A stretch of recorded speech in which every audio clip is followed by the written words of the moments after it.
Did you know that trusts are not just for the incredibly wealthy? Most people are aware that trusts exist, but they have many different purposes.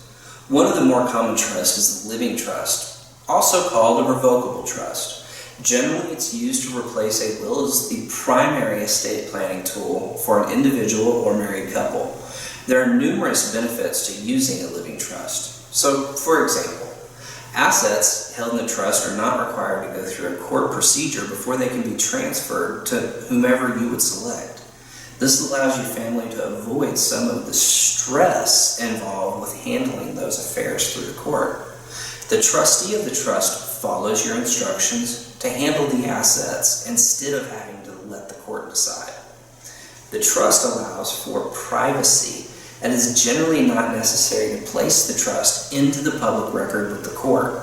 And generally, you don't need to prepare a listing of trust assets and offer those into the record as you would have to do with a will alone. Trust assets are available much quicker than without a trust.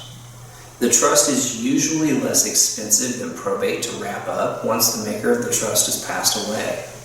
And the trust also eliminates the problems of joint ownership. So, for example, if you own land with someone as a joint tenant with right of survivorship, believing you will pass away first, but instead the other person does, or if they become disabled, then owning that land could affect their ability to obtain a government benefit either now or at some point down the line.